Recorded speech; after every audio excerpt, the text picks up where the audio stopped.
they're wasting no time. And ICE is making nearly 500 arrests in the span of just 33 hours. The New York Post cover, the Ice Man cometh. President Trump also signing more executive orders, including one designed to block illegal crossings. And he told Sean Hannity that Joe Biden's failed policies forced him to take swift action. Why would somebody say that open borders are good, where jails and mental institutions from other countries and gang members right off the streets of the toughest cities in the world are being brought to the United States of America and emptied out into our country? Why would anybody that even likes, you don't have to love our country, you have to like it.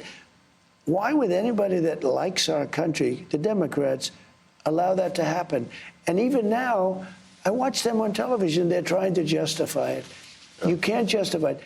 So those ICE raids taking place in many parts of the country, including the sanctuary city of Boston. That's where Bill Melugin went on an exclusive right along with ICE, and Bill joins us now to tell us what he found and what he saw. Bill, good morning. Bill, good morning to you as well. In the early days of this new Trump administration, ICE officials tell me they're taking what they call a worst first approach, meaning they're going to target the worst of the worst criminal alien offenders first. Well, we were given exclusive access to join the elite ICE team right here in Boston as they go into sanctuary jurisdictions and enforce immigration law. Good morning, everyone. It's a frigid 5 degrees in the pre-dawn hours just outside of Boston, where this team of elite ICE officers is briefing on their targets for the day. We're going to be targeting some extremely violent offenders today. Within moments, the officers are on the move, with eyes on their first target. Looks like we got movement, target vehicle coming out. They quickly take him into custody. He's an MS-13 gang member wanted in El Salvador for aggravated murder.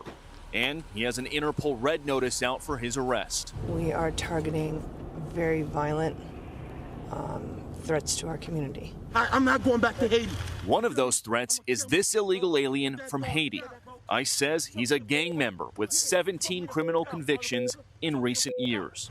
Trump, you feel me? Yo, Biden forever, bro. Thank Obama for everything that he did for me, bro. ICE Boston quickly takes down its next targets, including this illegal alien from Brazil who has an Interpol red notice for armed robbery. This Salvadoran illegal alien charged locally with rape and released by a sanctuary jurisdiction. Señor, ¿cómo se llama? And this Dominican illegal alien charged with assault with a deadly weapon and heroin trafficking. Officers also arrested this Guatemalan MS-13 gang member facing gun charges. ICE says he was released from local custody just the day before. Their detainer request was ignored because of sanctuary policies. And in a sign of shifting priorities with the new Trump administration, this man, who was in the same apartment as the target, was also arrested after ICE determined he's also in the U.S. illegally. This is what ICE calls collateral. So you guys got your main target just now, but you got somebody else. What just happened? So our main target was released by a sanctuary jurisdiction, not honoring a detainer. That person was released back into the community, and when we went to go find him, he's with somebody else who was previously removed from the United States. So he's going to go today too. And that is exactly what Border Czar Tom Homan has warned would happen. When we find the bad guy, he's probably with others that are in the United States illegally. They may not be a criminal priority, but we're not walking away from them. ICE Boston says they will continue to go into sanctuary jurisdictions and do their job. Today was a good day. Today we took several significant public safety threats out of our communities. Unfortunately, a lot were released by sanctuary policies, but we're here to tell the Commonwealth and the rest of the country that we're going to find them whether they're released or not. And guys, shortly after we finished filming, ICE Boston told us they arrested 2 more targets in other parts of town away from our cameras. One of those targets is a previously deported Honduran illegal alien who was arrested for raping a woman while putting a gun in her mouth. The other target they got is a Haitian man who first flew into the United States in 2023 as part of President Biden's controversial migrant flights mass parole program. Well, they just picked him up yesterday because he's been arrested locally for sexual assault. We'll send it back to you. Bill Melugin, it was fascinating to watch all of that. I think I was just saying to Bill, this is terrible. for Joe Biden and the legacy that he tried to leave behind. A question from me. How soon will they actually be leaving the country? Does that take a long time? It depends what country they're from. If they're from cooperable countries like El Salvador, Guatemala, countries like that, it can be quick. It can be within days or weeks. If it's countries that are harder to deport, countries that don't cooperate with the U.S. as much, it can go into a process of months. But the Trump administration is changing policies with something called expedited removal.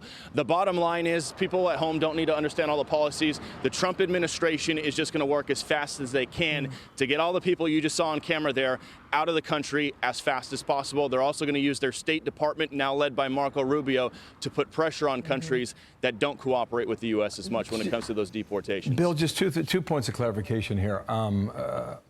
It seems a lot of these crimes are associated with sex crimes. I'm just looking at the list a bit earlier today. I don't know if that generally is the case or not. And second, if Boston's a sanctuary city, how are they allowed to do this? Because we told there would be resistance. Boston doesn't have to cooperate with ICE, but there's nothing they can do to stop ICE from coming into their city and enforcing the law. And that's exactly what happened yesterday. And that's the point ICE makes to us is, look, they don't have to cooperate with our detainer requests. They don't have to tell our officers when they're releasing somebody from jail. But we're going to do our job. We have our intel guys out in the field. We have people with eyes all over the place, and we're going to snatch those guys. So they can make ICE's job more difficult, longer, and more dangerous, but it's not going to stop ICE from doing the job, guys. The bottom line is, ICE says it's safer for everybody involved if locals would just hand these guys over in jail once they're arrested, but they don't. They let them out onto the streets. They don't tell ICE about it, so ICE has to spend a lot of resources gathering intel, finding these guys, and then going out into the community to do arrests, which could be dangerous. You saw that combative Haitian man, and then you saw, in the case of that one MS-13 member, his friend got snagged. They weren't even looking for him. They were looking for the MS-13 guy. They picked him up because a sanctuary jurisdiction released the MS-13 guy. ICE found him and then found the guy who was in the apartment with. They found out he was an illegal alien as well. So now he's going to be deported too. Wow. It's amazing. Bill Melugin, thank you so much. More to come on that. Thank you, Bill. I'm Steve Ducey. I'm Brian Kilmeade. And I'm Ainsley Earhart. And click here to subscribe to the Fox News YouTube page to catch our hottest interviews and most compelling analysis.